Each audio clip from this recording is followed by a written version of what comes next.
The shadows seemed to lengthen with each passing hour, stretching across the dusty floor of the workshop, each one a tangible weight on my shoulders. It felt far too heavy, this responsibility, keeping our small family business afloat after Papa's sudden illness.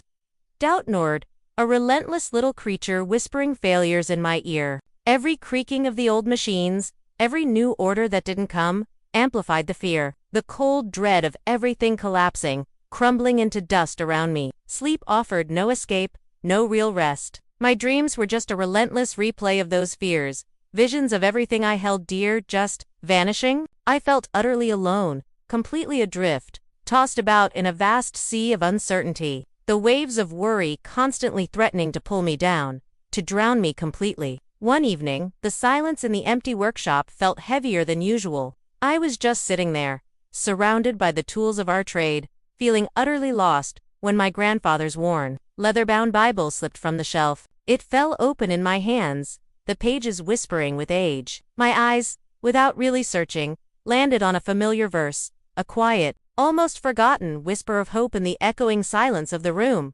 "Surely God is my help. The Lord is the one who sustains me." The words, they didn't just register in my mind, they resonated deep within my weary soul, a gentle, yet powerful, reminder that I wasn't truly carrying this immense burden entirely on my own. A warmth, unexpected and comforting, began to spread through the coldness that had settled in my heart, a tiny spark of light in the overwhelming darkness. Something shifted within me in that quiet moment. I realized that while the task ahead was undoubtedly daunting, impossibly large, even, I didn't have to face it entirely alone. I could reach out. I could speak to the others, the other artisans in our small community.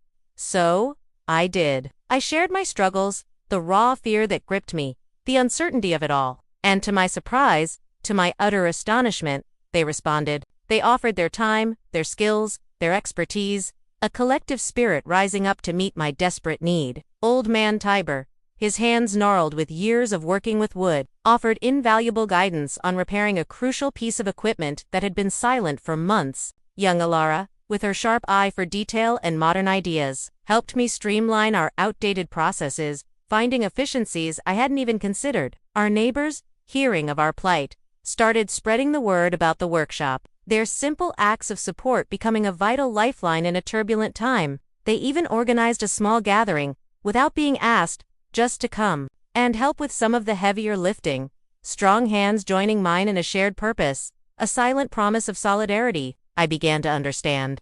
The core problem wasn't just the overwhelming practical difficulties of the workshop, it was the crushing feeling of isolation, of facing it all alone. And the solution wasn't just in my own strength, which felt so inadequate, but in recognizing where true, unwavering support lay, in a power greater than myself, and in the unexpected, profound kindness of my community. It was the living embodiment of the truth held within those ancient words of the psalm. In what ways have you found unexpected help and support in your own life? Share your story, or tell us in the comments below. And if this story touched your heart, please like, share, and comment.